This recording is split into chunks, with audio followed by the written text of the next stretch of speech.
Are we live on the camera? We're live, and I'm in the shot. Unlike last episode, apologies for that. Unless you preferred it, then I don't want to hear about it.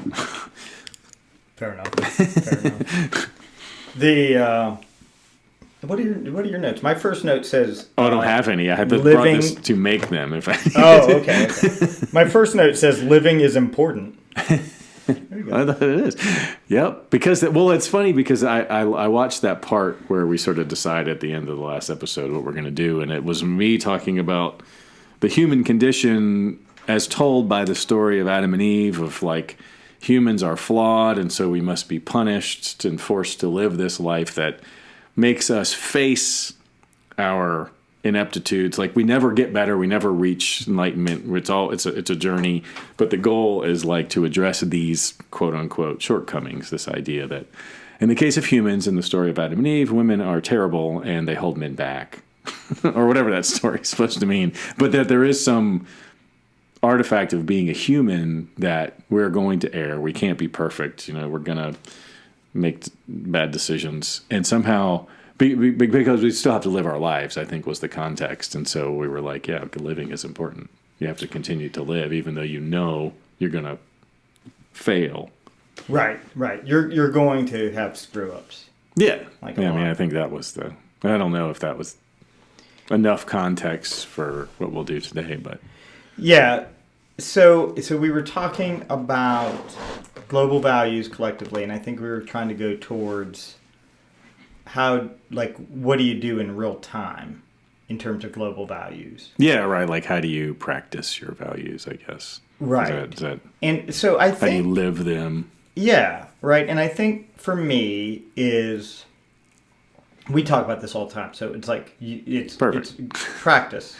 Yeah. And you bring that up a lot, and I think that's so crucial. So you're going to be practicing. Well, what are you practicing? So there's going to be... self, like what you do, what you work on for yourself, right? Mm-hmm. And then the next aspect is how you share that with everybody.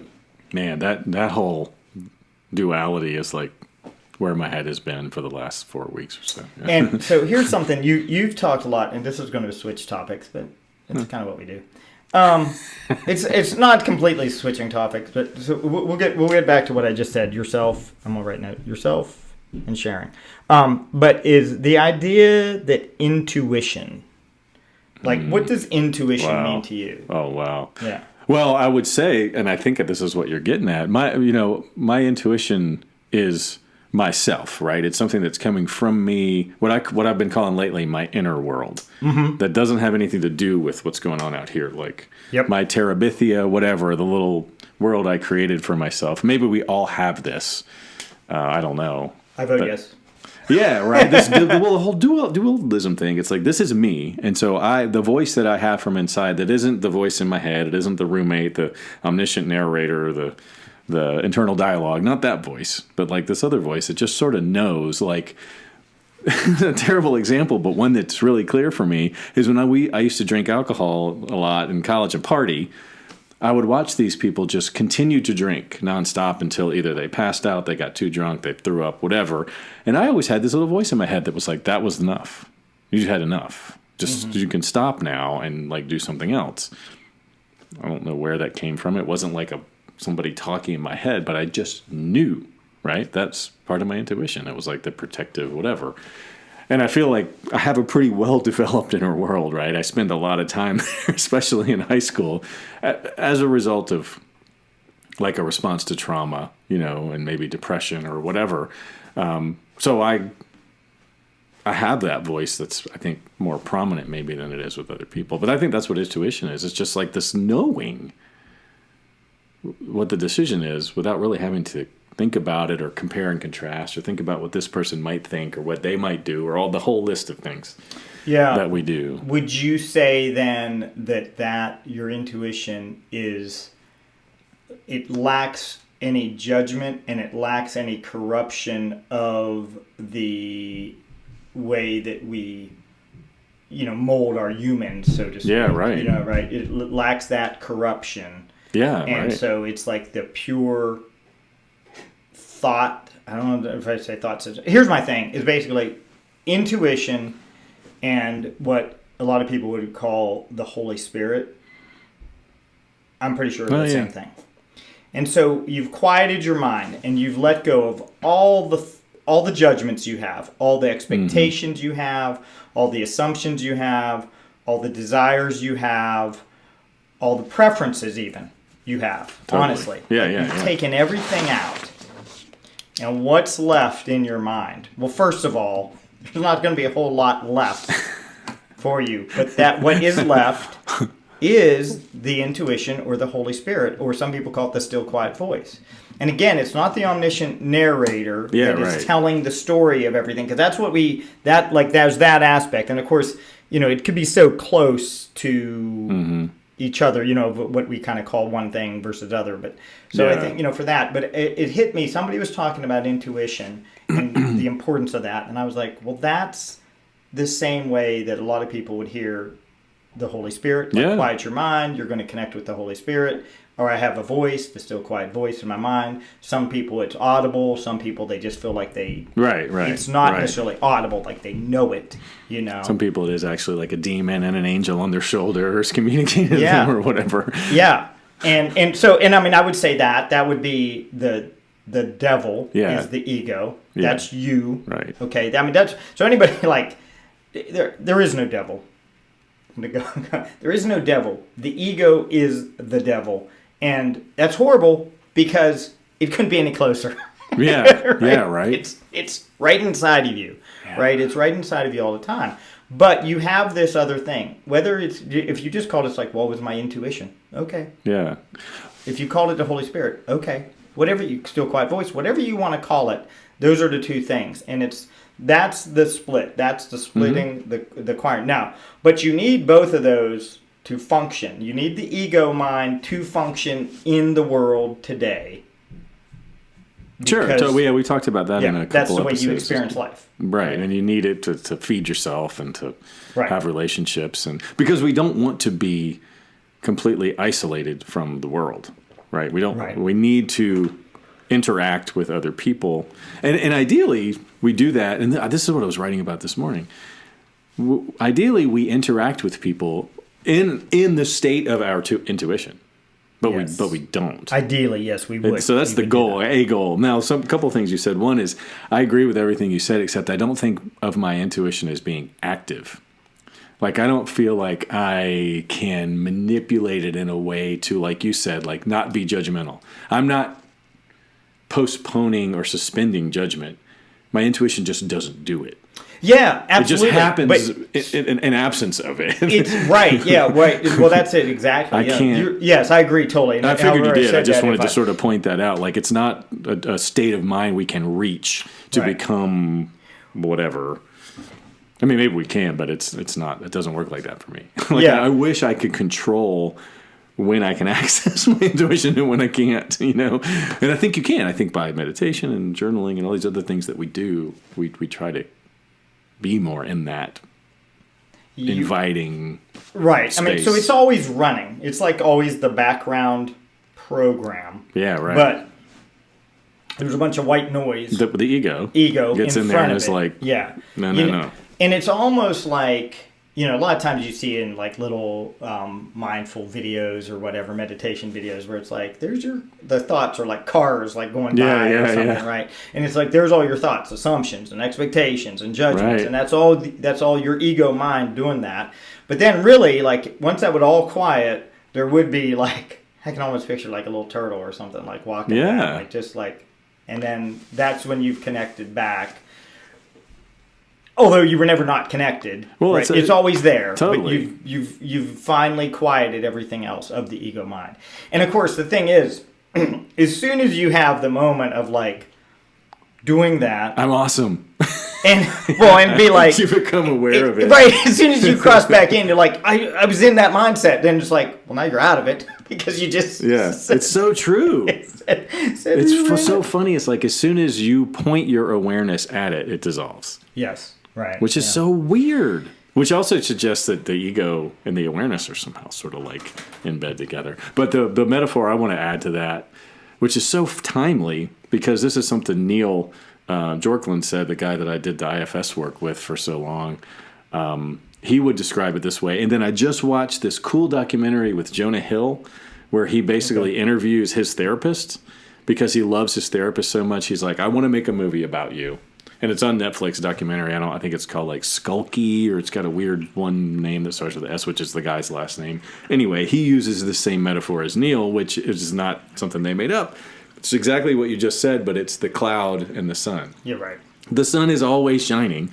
And I remember when I realized this, and Jonah talks about, or the guy he's interviewing, the therapist in his movie talks about this, having this epiphany of, I never realized the sun was actually still there when it's cloudy. And so, yeah, your ego is the clouds trying to filter out the beauty and the intuitive essence of your soul or whatever that is the sun.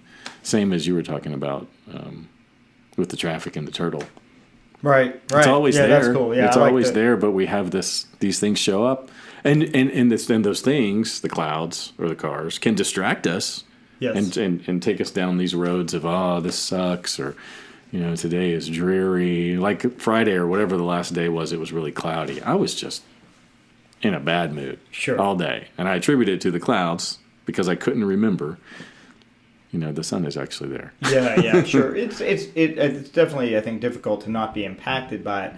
But I think the important thing, too, though, is to not then compound that and beat yourself up over thoughts, too. That's where we started, right? With the humanness of the whole thing. And so for like a lot of people with that is, when they're first telling, a lot of people's first experience with meditation is like, oh my God, I couldn't quiet my mind at all. Yeah, that's right. Perfect. Good. Yeah. And that's what I want to tell my kids. It's like, you're doing it right. That's right. Don't have any expectations. And which is the key. So back to kind of where we're going with this is, so you have the practice of working on it yourself. And we've talked about a lot of these things in general terms of like loving yourself, forgiving other people. Oh, yeah. Taking responsibility. So you have to do that. Well, now then it's got to go into how do you share that with other people, right? Because if you don't share it, I mean, it's probably point? a slippery. Well, yeah. What's the point? It's a slippery slope to selfishness. Then, and that would be a trap of the ego mind, like pulling it back in. Like I'm working all these things to have this quiet mind, to have access to the intuition, to have access to the still quiet voice, to the Holy Spirit, whatever it is you want to call it. You quiet your mind to do that, and you work on that all the time. Through various things. And again, broad-based, loving yourself, forgiving others, forgiving yourself, and taking responsibility for your actions. And now you have to share that with everybody. And this is where, so for me, this is where I talk about, okay, here's specific things that you can do. We've talked about them. Removing the labels, releasing the message, and reverse the roles, and I mean, they're all so close together, right? And so the easiest one for me was always just remove the labels. Like, well, don't label this person. Don't do that. Yeah. I mean, like, and that's going because that's what we do immediately, right? That's the thing we do. And so if we can remember to catch ourselves doing that, you go, all right. Right. The rest is a lot easier. Yeah. And I think it's important on that, like, because some people be like, well, but that person is overweight.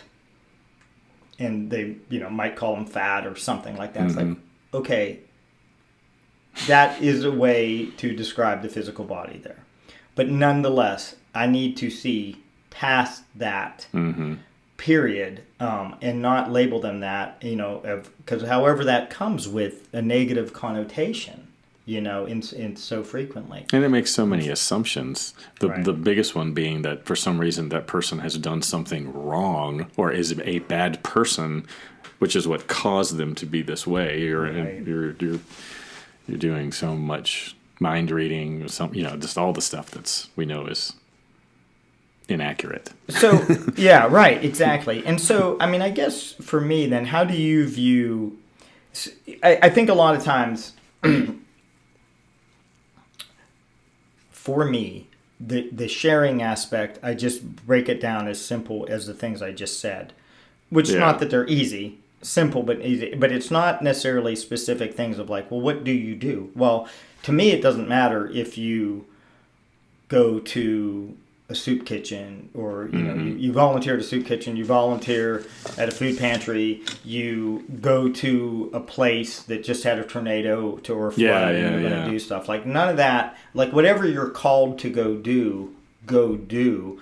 But in all those instances, once you're there, communicating and interacting, sharing the planet with other people, those things. Yeah. I mean, you could go to a soup kitchen and be a jerk. You know, I bet that doesn't happen very often. I would hope not. Because, you know, people had to, unless people are forced to be there. Like, I can see if some parents take their kids to a soup kitchen over Christmas to show them, I can see where that kid might not get it because they're being sort of there held against their will. Yeah. But this is a really interesting question, and I think it's like, what do you do? And the first things you think about are these charitable things. But, like, for me, what I always, and this is more of a cop-out than anything, because I use it as an excuse to not really consider this question of what do I do? And I always say, well, I raise my kids. You know, I've made a pretty big sacrifice depending on how you measure success and things. You know, I decided to not pursue a career so that I would be like an available parent, whatever you want to call it. I mean, I'm not really a stay-at-home dad. I guess I'm kind of a primary caregiver, but I've had this role for 20 years, which is to focus on things in my family setting more than my career. And so, in essence, I am doing something for these 4 people, and 5, arguably 6 if you count wives and ex-wives, you know, to try to make life better. I mean, I see it as being in the same wheelhouse as working in a soup kitchen or whatever, but I also use it as a huge cop-out because I'm going to do that anyway. I'm not doing it to be charitable. I'm part of there's a lot of different reasons I'm doing that, right? Whereas, like, we watch the sailing channel called Sailing Blown Away, and it's this couple that it's just, you know, they have a YouTube channel and they're sailing around, but they're really big into doing helpful projects, I don't know, outreach, and they met this person who lives, like, in Guatemala, and they do this from a boat, which is amazing. But they've just started a nonprofit that gets donations, and they have a bunch of 3D printers, and they 3D print arms and hands for people in Guatemala that don't have hands. And that's all they do. They don't make any money. They have a very simple lifestyle. I don't know if they're independently wealthy or whatever, but, you know. And to me, that is legit, straight up more what you're talking about. They're doing something that nobody's going to argue with. But that's sort of one example of taking what they must have learned about themselves, connectivity and all these things, and made a practical effort to share that. But I don't know that that's necessarily what we're talking about either. There's just that represents kind of the endpoints of what I understand, things we can do. Yeah, well, I think, so both. But 2 examples are endpoints. Yeah. Well, I mean, it's just holding up your end, whatever that end is. I mean, you know, like, taking your responsibility seriously here with, you know, all your children, you know, and your family. Like, that's, at this point in your life, that is where you're at still. You know, and Ren, how old's Ren now? 6. 6, you know what I mean? So probably, even if she happens to spread her wings immediately at 18, you have 12 more. Or be a child prodigy at 12 and go to MIT or whatever kids do. That could happen with her, actually. That might. No, I don't know. I don't. That could, yeah. Become a dancer at 10. But, yeah. But, you know, you look, and then, so that's going to free you up, you know, in a way then that who knows which direction that's going to take you then, maybe. And so what are the commonalities of, like, those 2 scenarios? Yeah. Of taking, well, I mean, like, you wrote a book, right? Mm-hmm. And you're not doing this to get rich. You're not doing this, like, I'm very distrustful of people offering any kind of help in exchange for money. Sure. Because it makes me say, well, you know, why don't you just do it for free? I mean, if you've discovered all these secrets and stuff, why do you still need money? But we've talked about this before. I mean, there's costs. It's not like you're selling a coaching package for $5,000 a month. It's a $20 book. Right. And so that you've made that effort to sort of say, all this stuff works for me, and now I want to share that with you. Right. That's a similar type of going outside yourself into the world. And it's done, and by the way, it's done in such a non-threatening way that That's why it's so appealing. Part of why it's so appealing to me is I really feel like it's like I learn these things and they help me, and it may help you too. Right. Right. Like that's so Thank pure. you. Yeah. Thank It's so like honest, and you don't see that. Or the world is filled with so many things that aren't that it makes me distrustful and sort of standoffish and separate, isolated in a way, you know. So it's nice that not everything has to be like that. Yeah, and so I'm not getting rich from my book. Well, not yet. I mean, I honestly think this is the world that we live in. Yeah. You should be. Yeah, But I mean, you know. so it's one of those ones. It's like somehow it's finding, and so once again, I did walk in the door without the Maslow hierarchy of needs, but I did communicate It'll just be a given with the place that after a while. about Oh, cool. making it. Awesome. Yeah. I did communicate with them, but I didn't. I didn't call them today to ask them if it was finished. Yeah, you have So- to complete the loop, right? Yeah. So have to, you know, whatever. Like, I still have these basic needs in life right now. You know. Yeah, And, sure, And sure. of course, you know, we're very fortunate for lots of reasons to have, you know, more than, I don't know, the bottom 3 billion people in the world or whatever that yeah, is. right. I mean, Right. we're probably in the upper 10 or 15%. And yeah, and you know, it's these crazy things, and I think it's so important that like I don't think everybody needs to be making everybody poor to be equal yeah. isn't the answer, which is probably a heavy argument against like communism, right? Is that like all the rich people became poor, except for this oligarchy, The dictator, yeah, oligarchy, whatever, right? yeah, Or dictator, yeah. whoever, right? Yeah. The very rich. Everybody else became poor. So then, like, but that's not the answer either. And like, I think, you know, this is where we're at. You know, probably in the whole world, but certainly in this country, is that like, I don't think that having an automobile is wrong.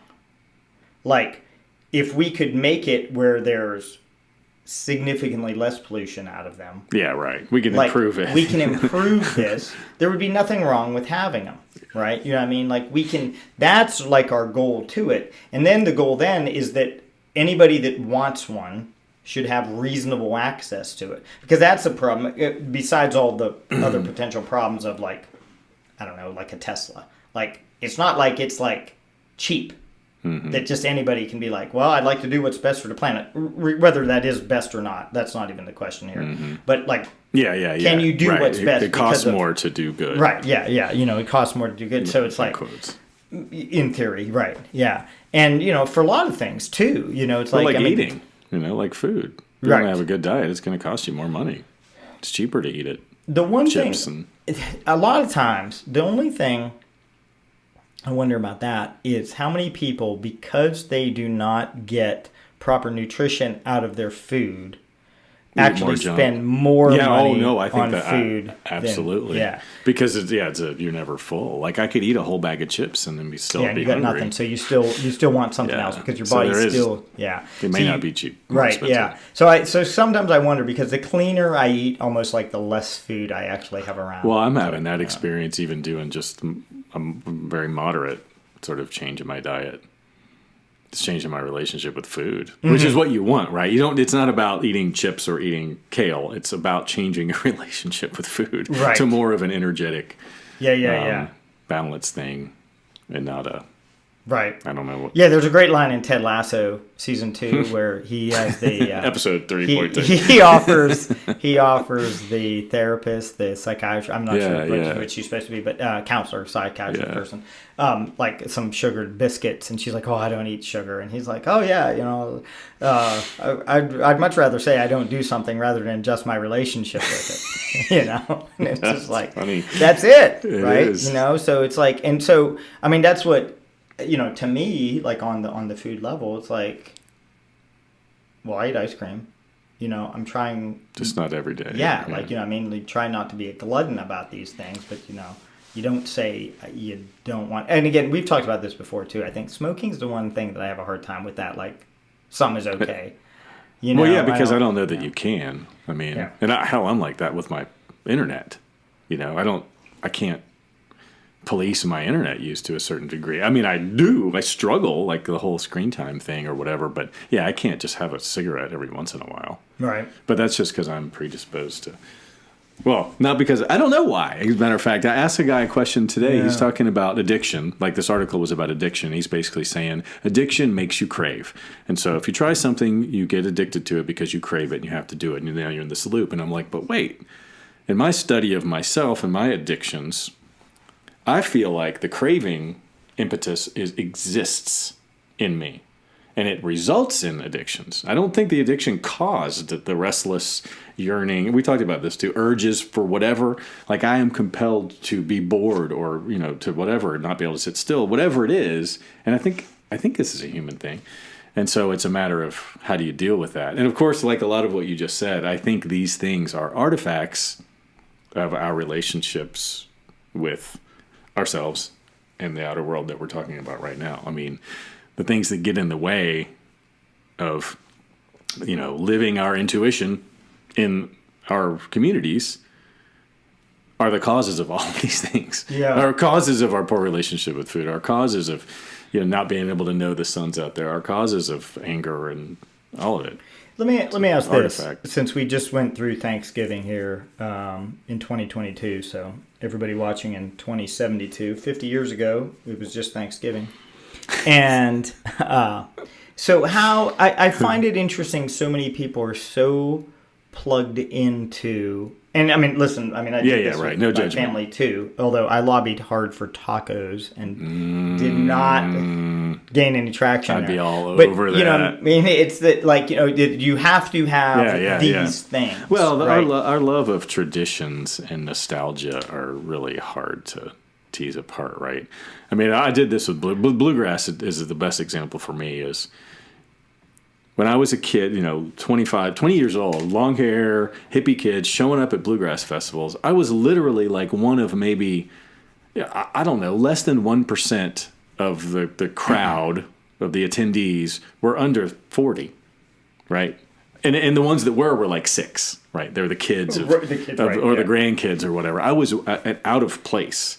And what I really liked was this sort of new progressive, what they called progressive or contemporary bluegrass. And all the older people wanted the traditional bluegrass. And there was this huge rift. And I wanted to be like, talk about the narcissism of small differences.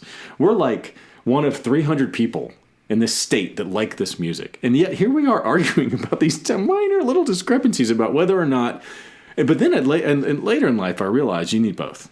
Yeah. Right. You got to have the traditionalists, those people that I used to get mad at and would get off my lawn. To me, were maintaining the history of the whole thing. They were the lexicon of what would be lost if people weren't that adherent, right, to the tradition. So but you also, it has to move forward, right? So you need both. Yeah. The spirit of. Well, that's a metaphor for religion. Yeah, right. I mean, there's some truths in the old. You don't want things to just be lost. I mean, part of our responsibility is to maintain memories. And I don't know how that related to what you said before. I used the bluegrass analogy. But. Well, I was just asking about. I guess I'm looking for like specific on Thanksgiving. What do you? Oh yeah, what the traditions are important, right? Yeah, and what did you experience so one? Okay, so 2 questions. One is, what did you just experience at Thanksgiving, literally, of like where somebody like absolutely had to have it like this way, which Thanksgiving might just be too easy because it's like, well, turkey. Like, you know what I mean? It's like somehow that's the thing. Oh, it's so much more than that, though. But there's definitely a bunch of other things, too. But then what I always wonder about, and I'm sure I've broached this on here once, if not 50 times. Here we go. Here we go. Sorry, everybody. But why are we rooted... Like, what do we really want out of the tradition? Do we really want the tradition, or what do we really want? You know what I think it is, Yeah. and this is a terrible thing to say, and I wish it wasn't true, but it's what I think. It's my intuitive take on something like Thanksgiving. We want evidence that sticking our heads in the sand and maintaining a superficial relationship with our families is okay. So we have these holidays where we avoid real questions. At most, maybe somebody makes a political conversation, but the intent of those conversations is to jab people and to start an argument. It's not to have a deep conversation about something, right? We're so avoidant. We're so obsessed with avoiding meaningful relationships with everybody, especially our families, that we need to not feel guilty about that. And so we get together on Thanksgiving and we don't talk about anything meaningful, and we go through all the same old habits, and we do all the same stupid stuff that we've done for our whole lives, and we get annoyed and we stress and we are anxious, but we cook the damn food, damn it, and we do all the things the way that we've always done it, and then at the end we can say, see, we love each other. See, we have a family. See, we've done all these things right. So, I mean, I think it's a charade. But the charade is important, because if we stop doing the charade, then we have to go, do I even love my kids? Do I even want to be around my parents? Do I care about any of this? Wouldn't I rather just be whatever?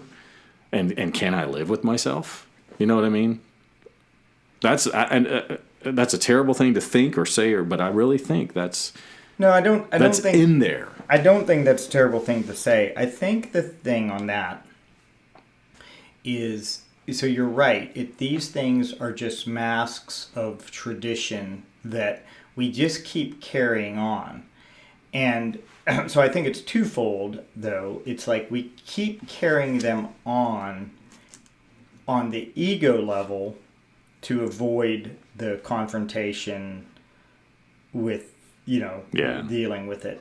But I think the underlying thing, why some people, and this is why we cling so tightly to these, is because there's a purity to it of when you were first born and you first started experiencing these things with your family, that it was very, I'm going to say, pure and innocent. And it's that's the original innocence. And you're connected back to the original innocence. And that's what you crave, right? And so because we don't operate clearly in the, what I called like the unitive mind. That's what I was going to say. The unitive mind, listening to the Holy Spirit. From a position of intuition. Listening, all that. Because we don't do that, okay, and we're not all there. And clearly, even if one person at the table is, right, highly likely nobody else is, right now. And of course, that's the thing. And so we that's what we desire, is that innocence, and we want that back. And I think we hold on to these traditions, and then we go, well, but this tradition's not giving me that anymore. You know what I mean? And because of and it just becomes so work. Like I just laughed on, and certainly there was other people helping.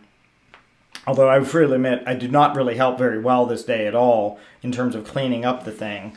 And I mean, I wasn't trying to be like you people clean the thing up. This particular day, I just did not clean up. But Shelly's mother was in the kitchen for so long cleaning up, where we were even like, well, what are you still cleaning up? Like, what do we need to do now? But it was just like this, and it was like, well, what is fun about this? What is fun about this? Well, I got two things there. Yeah. One is, this is why I love you so much, and this is why this book is so important, because you just pointed out what I was blind to see, is that our real reason for doing this Thanksgiving thing is because we crave that connection. Yes. We need it. We want it. We don't even understand why. And I totally forgot. That's why we want to go and have these sort of meaningful, connected, whatever, without trying, without doing. And maybe sometimes that happens, and maybe there are some families that still have that.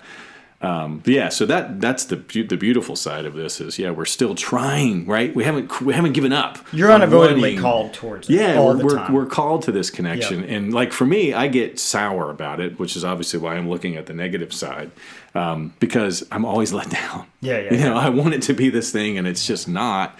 And then another thing you said was your mom or Shelly's mom on Thanksgiving.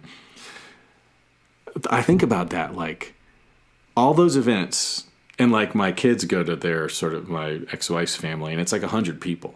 And so there's of that 100 people, there are 6 matriarchs that do between them probably a week's worth of labor before, during, and after. Right. That without a little bit of any of that, the whole thing crumbles. And if one of those was removed, it doesn't happen anymore. And so 94 people don't have to do jack in order for that to happen. So I think about like the amount of life that has been on the backs of these single individual women for so long.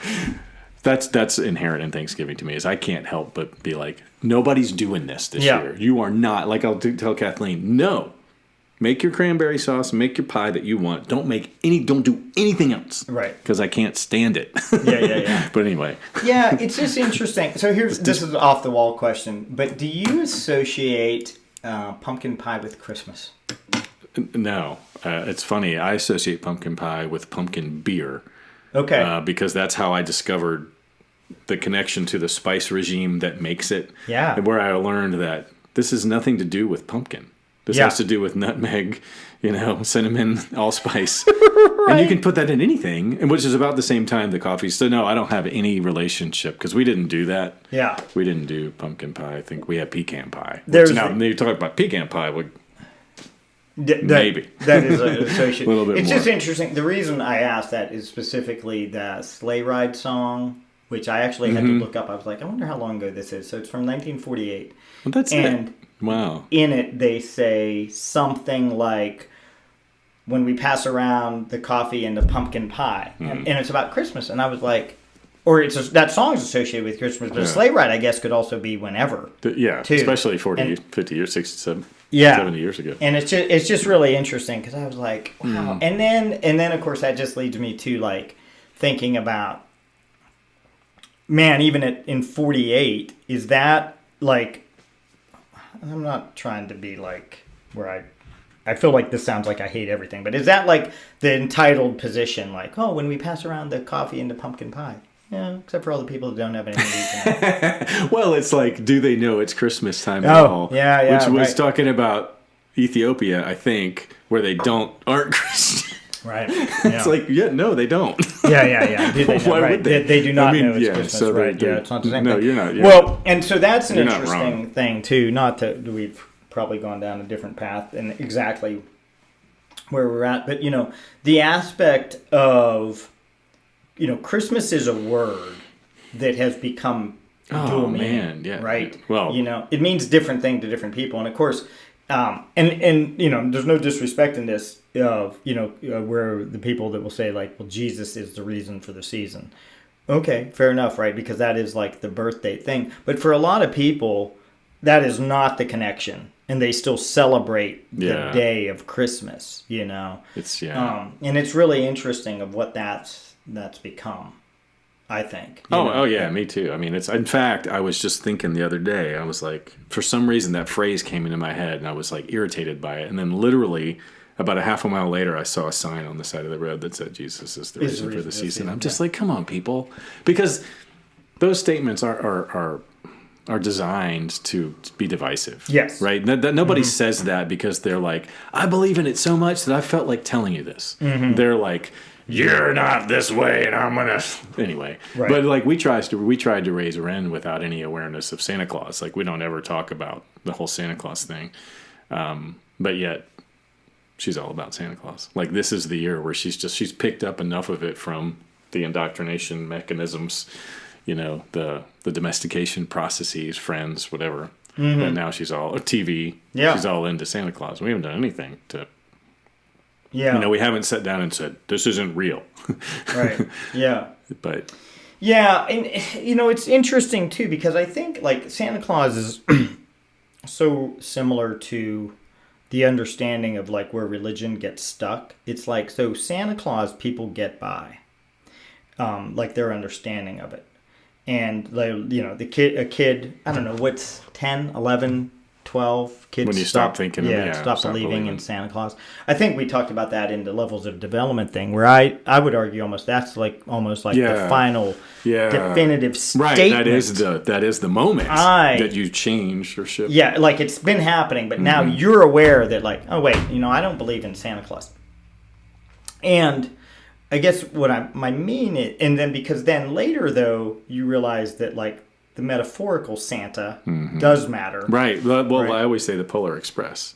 Okay. Like, I'm not do you super hear good the on bell? that story. Well, the I'm a whole little point bit, of that yeah. story is, if you hear the bell ringing, then you believe in Santa Claus. Mm-hmm. And if you don't hear the bell ringing, then you don't. It's your choice, kind of thing. Okay. Even though it's put in a context of, I don't choose to hear it, Yeah. but you do. Yeah, right? yeah, And yeah, so yeah. I love that. That's kind of what we taught her. It's like, if you believe in Santa Claus, that's awesome. Right, yeah. And then I think what happens is then, like religion gets stuck in that level of thinking too, and it's just like, yeah, I don't know that like Buddha, this dude, was actually walking around here in the specific way that we're told. Mm-hmm. Was there a person? Yes. Was there a person, that we identify as Jesus walking around? Yes. You know what I mean? Like there He was the black. person.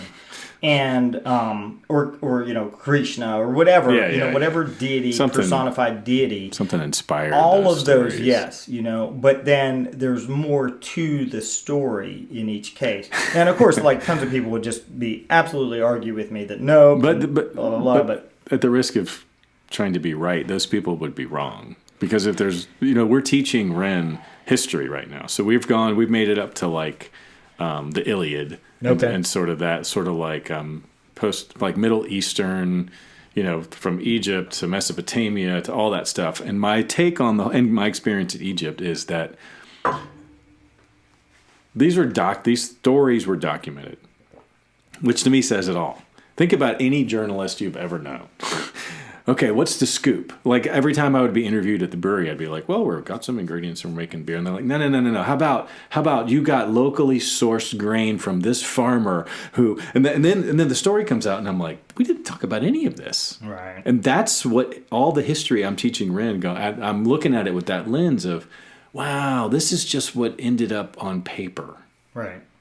What really happened?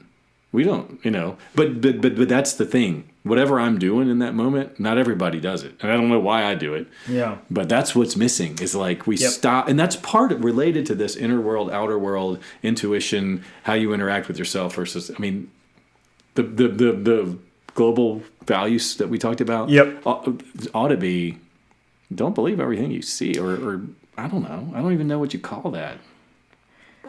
But yeah. Well, so that's do that. Released a message. Right, what right. that is.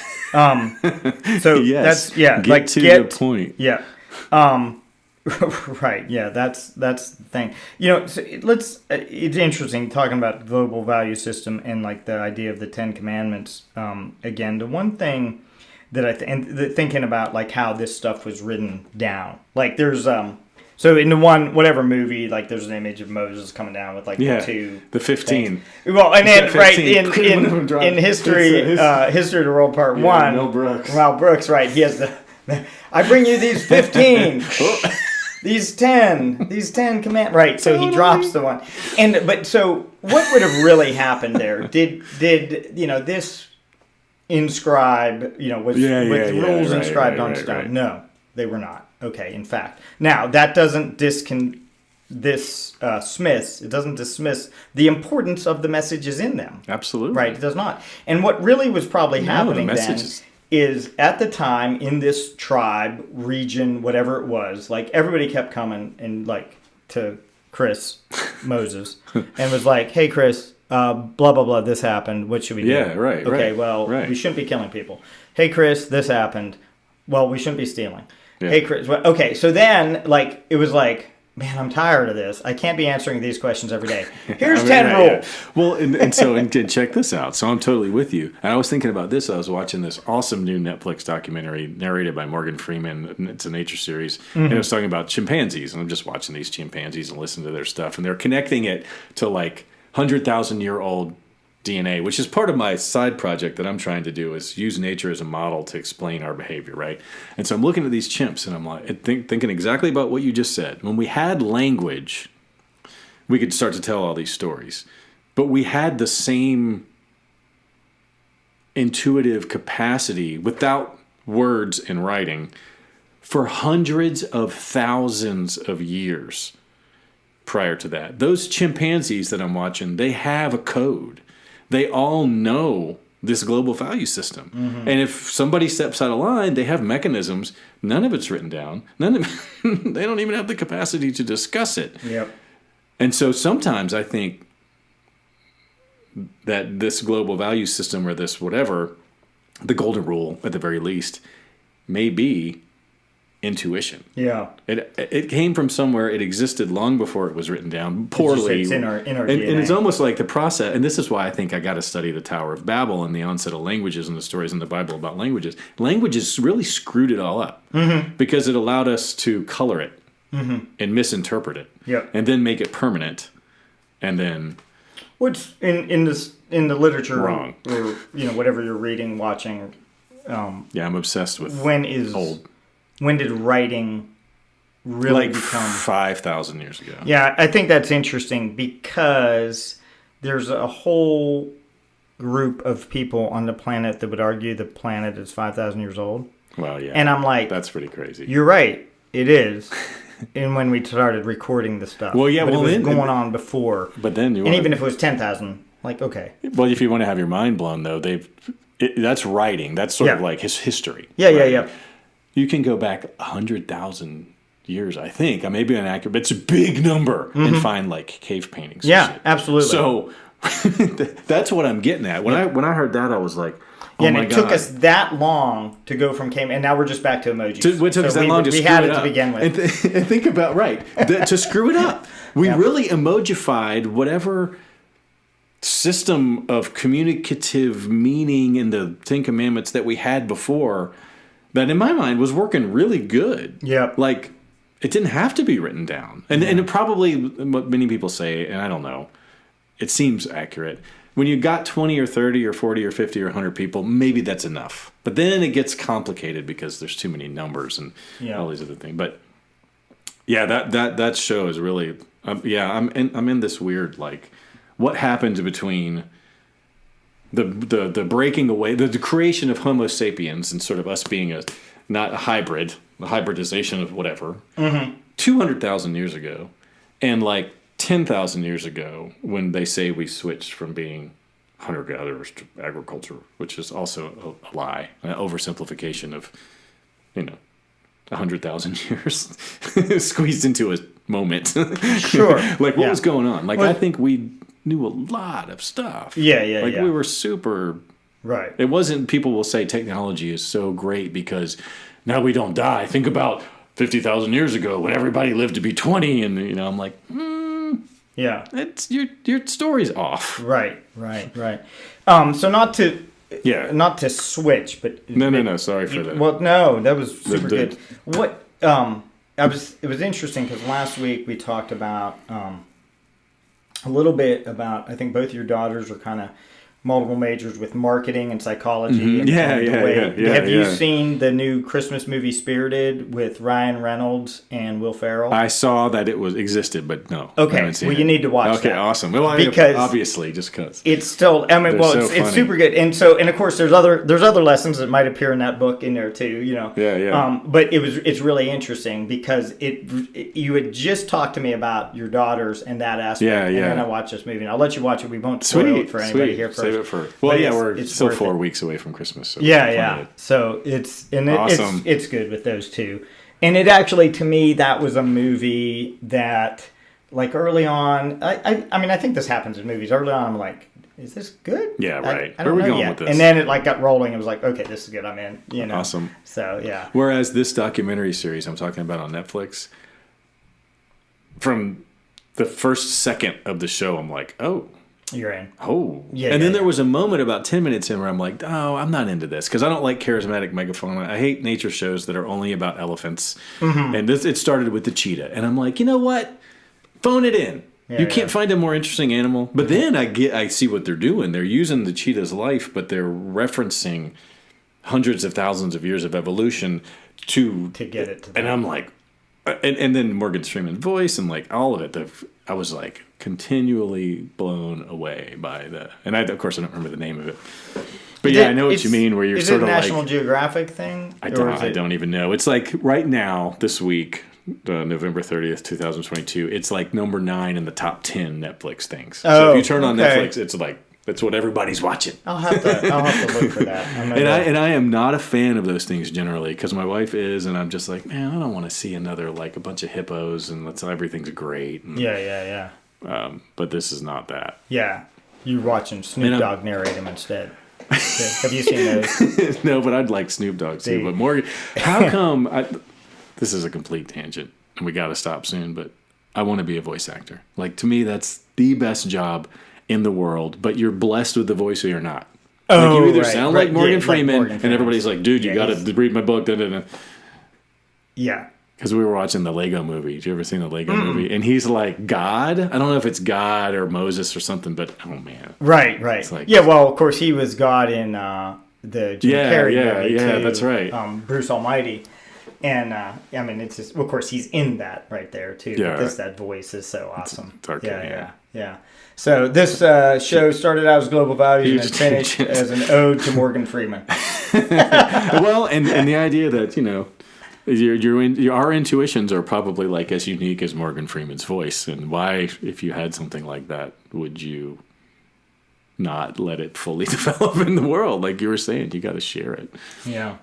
That's terrible. Yeah, well, yes. So that, I mean, that's to wrap it up. Like, just you're going to share unavoidably, like whether you like it or not. You're sharing this planet, right? And so that's the first thing. And then we could we'll go back and maybe listen to this one and see because we could expand on this still. But I think we've talked about a lot of the ways that I say, is sharing is like going into the things, removing the labels, releasing the message, reversing the roles. Releasing the message is so important. This is what you were saying, is that you have to find out the truth, like get to the bottom of it, right? And then something can be factually incorrect and still be true, right? Yeah, right. You know what I mean? Right. Is the thing. And it doesn't matter if it's factually correct, right? There's a truth within it. Sure. And that is oftentimes what is, way more important than anything else. Absolutely. And that's is where we get lost, a lot. And then reverse the roles is just putting yourself in that person's shoes going, okay, well, what if I was the one that was suffering? And collectively across the board, then the thing is what we're trying to do is eliminate the suffering that is caused by humans to humans and by humans to ourselves. The second arrow. Yeah. I mean, that's what we're trying to do. Well, I didn't see that, but you just said something pretty profound there, is that it is a requirement that you leave your inner world and experience the outer world, because you will not learn how to release the message. You won't learn any of this stuff. You actually have to interact with other people in order to, dare I say, grow. Yeah. But do these things. And it doesn't happen in a that's the whole vacuum. That's the whole part, and that comes back to a few episodes ago. Is that's the second coming. Once you've come all the way through, now you've released the ego. You have to have the ego. You have to have it, and then right within that is once you get past the ego, right? It's chop wood, carry water, because it's still you're not past it. There. It's still going on. It's still going on, right? Because you're still actively involved every single day in whatever manner you are. You know what I mean? You're still sharing this planet. I'm continually blown away at how you came up with everything that's in here and can, reference it as this, like, it's awesome. Well, thank you. It's so complete. Well, thank you. So... Right on. So, episode, that was what, 22? Something like that. I don't remember. Cool. We'll see you next week. Yeah, thank you. Assuming we'll see what's wrong with the video or audio in this. So.